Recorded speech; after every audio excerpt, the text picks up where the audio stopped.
Greetings, beloveds, and welcome to the Open Book Festival 2024 podcast series. My name is Ashanti Kunene, and today I am in conversation with a literary superstar, an African writing icon. She's written 5 novels, 4 children's books, a travel book, satirical nonfiction work, essays and stories in various publications. And her latest book, Love, Marry, Kill, is a thunder strike of a book, let me tell you. I could not put it down the moment I picked it up. So Zukiswa, thank you so much for being here. Hello, hi.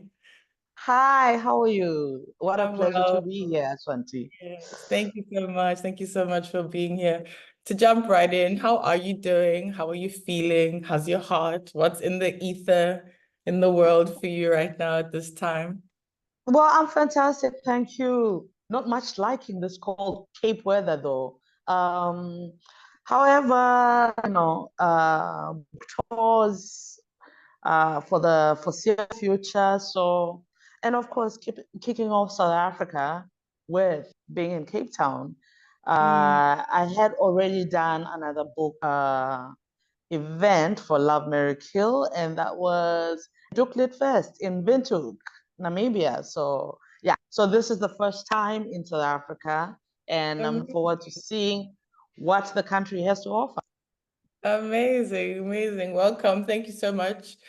So yes, talk to us about your latest book, Love, Marry, Kill. As I said, it's such a puncher of a book. I finished it in one sentence, just it Oh grabbed me by the wow! neck. It did not let me go. So, Oh wow! yeah. So tell me the process about writing the story. Why was this a story that you had the impetus to write? I like asking authors about their um reasons for certain creations. So what was it about the thematics and the content about this book that made you sit down and say, yeah, let's go? I'm actually constantly trying to take on um, subjects that are kind of uncomfortable and trying to see how it is that you can put in a story and make it um, interesting, but also make the characters, engaging enough so that people can be like, oh, okay, and realize that humanity in its entirety, nobody ever really knows humans, and we are complicated. And I want to show the complexity of humanity Mm, in different ways. Yeah, so yeah, that is it really, because when you meet a Wami's mom, later on as she proceeds, you get to realize that she has demons of her own, as mm, does, Akani's mom. Speaking of Akani's mom, there's a scene in this book. Yeah, let me tell you. So one of the difficult topics you obviously tackle in the book is the patriarchy and the entitlement to women's bodies and how we need to take it, right? And one of the things that came up for me was, patriarchy is such a sticky thing because women were also complicit. If the fathers are absent, who's raising these men, right? Who's raising and thing the values? One of them being you need to begazela, just hold on. And Yeah. the scene where Akani's mom remembered that she is a Zulu woman and beat the hell out of her husband after he punched her face instead of the body, the accepted area of abuse, and crossed the threshold. Yo, that was such a powerful remembering one's own power scene for me. So yeah, please expand more. If we expand more, people will buy the book and read it. Oh, But okay. I mean, yeah, okay, well, I understand. So no, they must buy this book.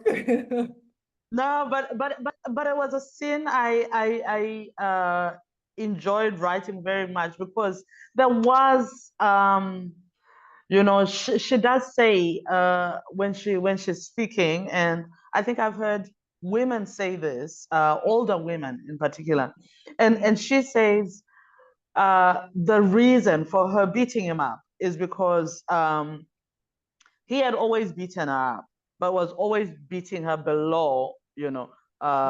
below the What they face. call it. But this time he beat her in the face, and it says he didn't respect her before, but now he doesn't even respect what people think about her, you know. So she can be exposed to the world, and I think she's probably like on the abantu bazotini, you know, type of person, you know. And that what leads to her reaction, you know. Yeah. I actually also just love how then she then comes into her own, because you Rendan, hey, I'm telling you.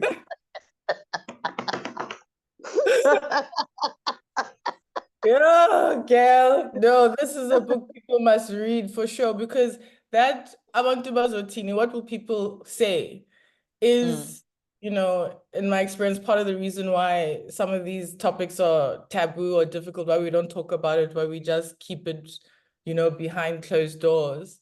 Absolutely. Mm, mm.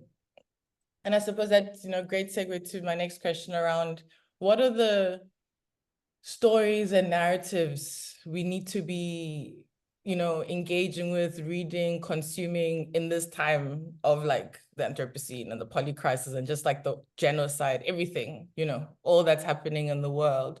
What are the moves that you think are important for these times, and why are these stories important for you in particular?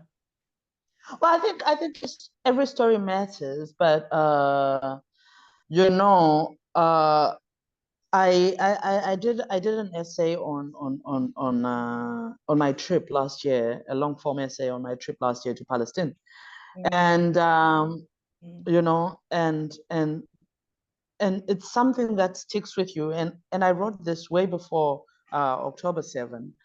But it's something that sticks with you, and the fact that we are keeping seeing certain things, and when you read the news or when you watch the news, and or when you read the papers, what we are dealing with is actually like a bit of an upside down of the global north, because for the longest time they acted like they were the moral ones, the good ones, they were, you know, all that stuff.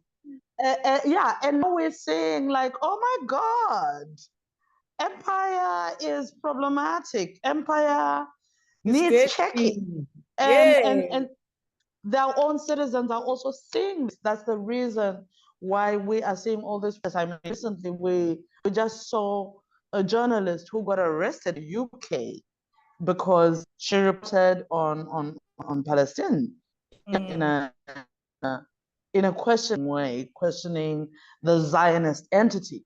So I think all stories matter at the moment, and I don't mean that like in the type of people all story matter type.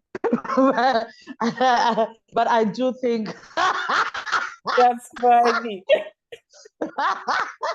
but I do think there are a lot of I think we need to keep our ball on the prize as a people of the world, you know, because we are now seeing how you know, what's happening in Palestine is also affecting what's happening in Sudan, is also, you know, the people who are selling the weapons in DR Congo, the people who sell weapons that are killing people that side are the same people that are sending weapons to Haiti, you know. So it's this now we're suddenly seeing that there is this interconnectedness of if you will, an axis of evil, you know, and the axis of evil isn't who we thought it was, who they sold it as if it was for the longest time. It's you know, it's the people who call themselves moral the whole time. So there are a lot of important stories, but I think I particularly like where Love Mary Kill comes at this point in time, because it has some serious issues, but it's light enough, you know, that it can work as as an escape during the serious times. Mm. And it certainly has been for me, like when I revisit certain parts of it, as and like, okay, you know, there is this whole other world, and you know, perhaps we're living with a lot of outrage, and I think I keep saying that at the time that the uh, the world, if hopefully it will happen, but if the world really has to hold the people who are perpetrating these things to account, one of the things that's going to be needed to do is psychotherapy, primarily, of course, for the people of Palestine, but I think collect psychotherapy for us all, because we've gone through a lot, man.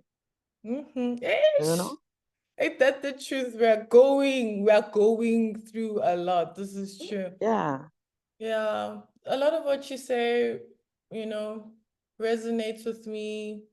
And what it brings up is, I guess, the notion of leadership or the responsibility that comes with knowing what your walk is here on the earth. So, you know, I know you recently gave back the Guth Medal because of, you know, what's happening in Gaza and Germany's involvement. And so really, I guess what I'm trying to ask is the question around like the politics and the responsibilities of writers, authors, artists, people who are creating creative, you know, fun ways that are windows into serious issues. Like what are the ways in which the work and the walk of how we, you know, create and express, I suppose, support this empire needs checking, keeping the ball on the prize and holding, you know, the people to account, so to speak. I think all artists do not create in a vacuum. We are inspired by the world we live in, whether it's, you know, the literary arts or film or arts or, you know, etc. So then it's absolutely impossible then to act like you're in the world but not of it, and disengage from the stuff that's happening, because I can honestly tell you, for many of us, just waking up and the patterns have been messed up. Our creativity, it's so in your face. You can't just act like, you know, it's you know, everything is as usual. And you know, I've had people say to me that, oh, you know, maybe you're being too political. And to that, I always respond that everything in life is political. My dad used to say that quite a lot, and it's true, you know. From where you can, as a Black person, buy property in town or anywhere else in the world, to the side of road walk on, to how much the cost of bread is, to your access to certain people and certain things, you know. So it's impossible not to look at the politics of things. Certainly, you know, when you look at some entity like Cape Independence Party or something in this country, it's or the fact that you have people who in this country, which doesn't even have the dignity of a name, just a geography location, as Sihle Khumalo calls it, South Africa. That people are actually okay with an enclave called Orania. You know, how does that work in an African country? That's the difficult questions. Yeah, where's the outrage?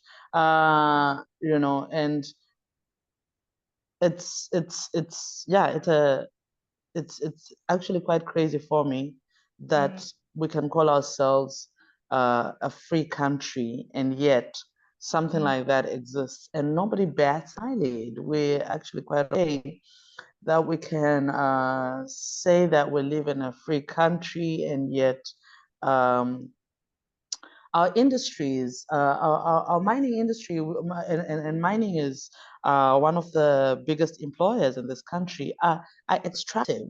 Are you seriously telling me that in this country we're unable to create factories so that our gold is purified here or value is added, and so that the guy who works in the mine worker, can be able to buy earrings, gold earrings for their daughter for matric, or a gold necklace for matric. You know what I mean? But yet our mining industries, which don't really belong to us, are extractive in the same way that they were in the 19th century, in the same way that they were in the days of the Transvaal Republic and the Free State Republic and the Cape Republic, So you kind of then start questioning what this freedom we talk about is, when our own people, even we have our own people, we've got a lot of unemployed pharmacists and a lot of unemployed doctors and teachers and so forth, and it's crazy because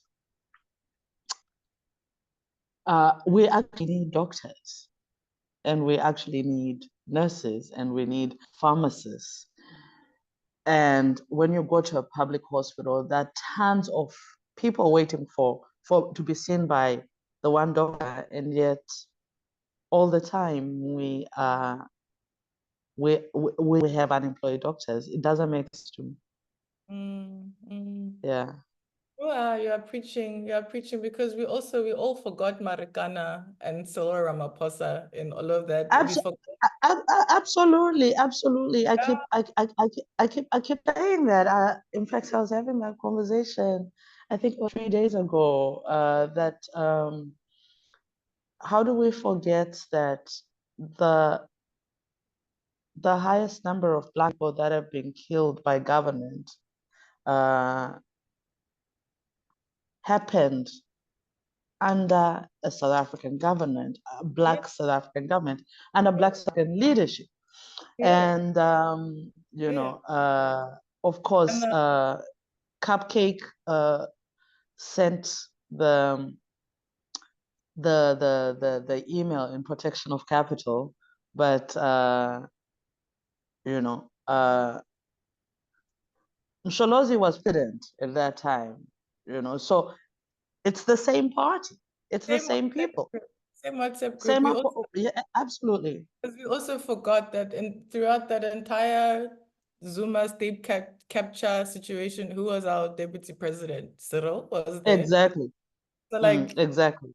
I think, so this is one of the things that gives me fire as a young South African. We went to school, we learned about democracy, we learned about the ANC, we learned about all of these people, but now the born free generation, specifically 1990 after, we've now come of age and we've gone to university. This is also what Fees Must Fall was about. We've now learned to think critically, and we're starting to ask questions exactly about what is the nature of our freedom if I'm still being taught in Afrikaans in 2016 when people there's that.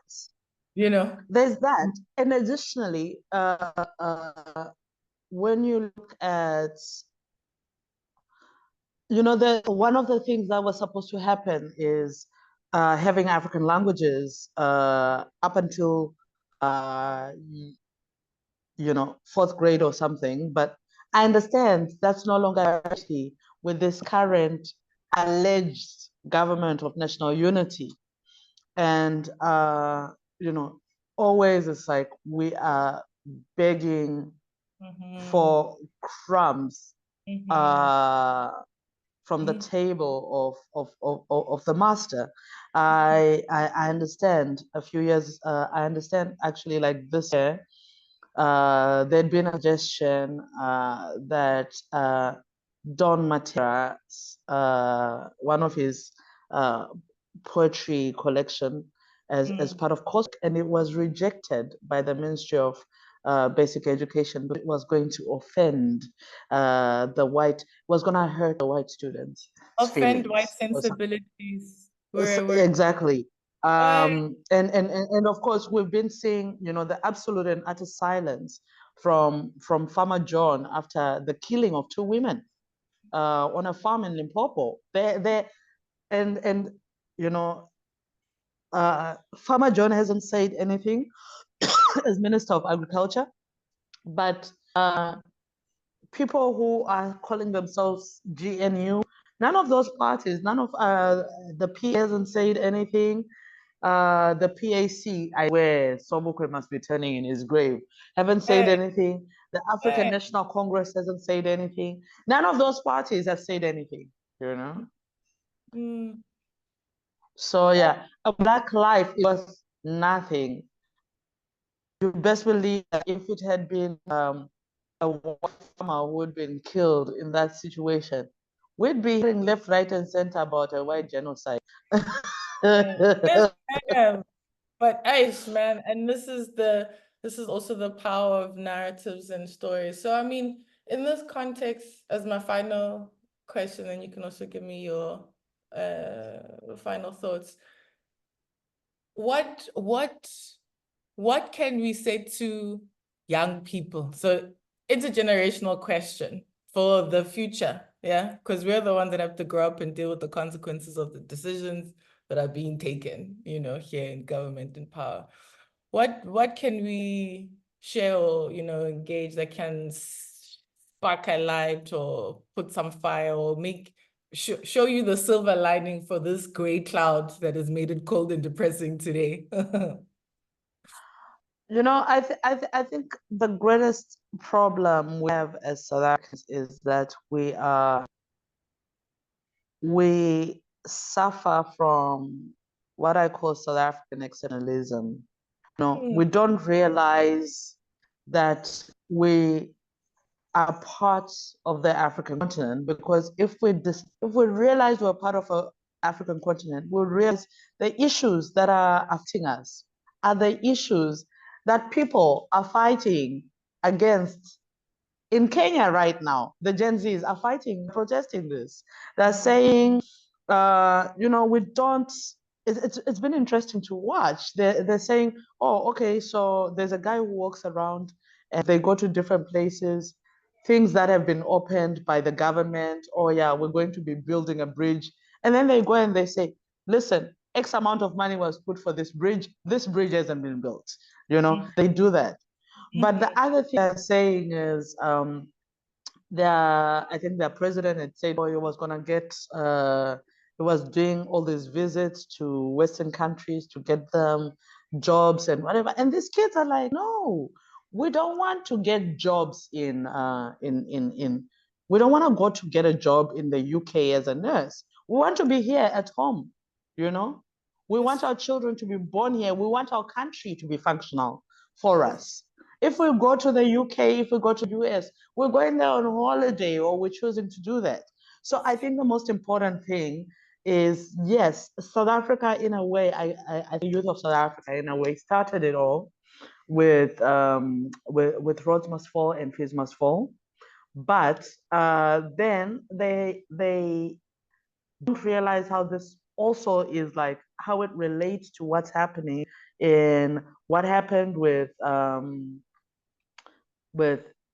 how their protests and their issues are the same ones as what happened with the Black Lives Matter in the US, what happened with the EndSARS protests in Nigeria, what is happening now with the protests in Kenya, and what happened in Senegal, and what we've been seeing with Ibrahim Traore, like what Ibrahim Traore is trying to do in Burkina Faso, and what we're seeing with Mali, and what we're seeing with Niger, saying, listen, we're not I'm sorry. I think To learn your Traore dance just anymore.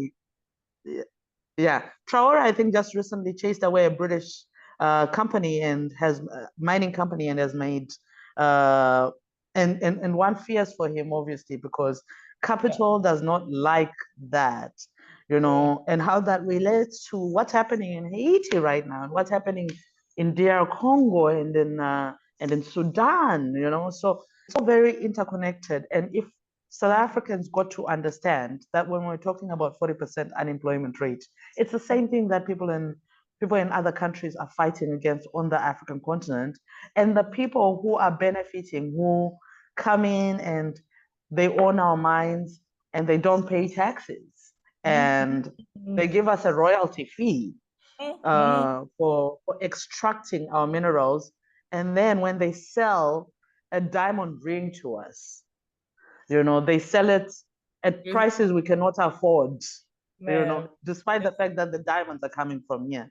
If we started looking at that, you know, maybe we'll go somewhere. And if we started understanding it, and if we started looking at even our neighbor Botswana, because what Botswana has done with Botswana is insisted that their diamonds need to be actually like polished and whatever in Botswana itself so that it adds value and they can sell them for. Yeah. Yeah, that's a So powerful. guys, read and follow other Twitter accounts outside of South Africa and stop like putting all your focus on stupid stuff like Chidima, you know? Yeah. And realize that, you know, we're part of a bigger continent. Yeah, that's a powerful message to get over the divide and conquer tactics, because that is true. Most of the wealth of the world comes from Africa. If we all just decided to get along with each other, the world would look very, very different, you know. And so that's also why when you think about this thing about xenophobia, we don't have xenophobia in South Africa. We have Afrophobia, because if it was xenophobia, all these other Europeans would also be getting this similar treatment. So it really is. Do you understand that we wouldn't be even talking about, do you know how crazy that when you're in Cape, you're hearing about the remote workers visa for Europeans and what you call it, and Americans, and yet the same people who are talking about this remote workers visa are the same people who refer to some from the Eastern Cape as a refugee in our own country, in Ohal. No, we have a very big problem that we need to come together as a family. There's a family meeting that is required, family conversation. Overdue. Yeah. Oh, what an absolute privilege to chat with you, Mama, and have your brain picked and hear your thoughts about the world. Before we close, is there any last words of wisdom you want to bless us with? Well, I don't think so. Maybe just you know, read and read widely. I think part of the commentary that we've been talking about is one of the more interesting books that's highlighting some of things, and it's so amazing how contemporary it is Sia Kumalo's the queer book of Revelation, I think it is. Yeah, it's absolutely, I've been like, oh my God. And it's futuristic, and then it's so yeah, read widely. We always learn from literature, but we also learn from film and other art forms. So engage with art. You could learn something. I know theater right now, they are in Joburg, they are showing something. It's starting in a couple of days on Patrice Lumumba's murder. Yeah. Engage widely, read widely. And with that, thank you so much, Zukiswa, for engaging with me. For those of you that were listening, thank you for engaging with us today. Don't forget to buy tickets and attend the Open Book Festival taking place between the 6th and 8th September in Cape Town. With love and light, ciao for now. Thank you, beloveds. Goodbye. Bye.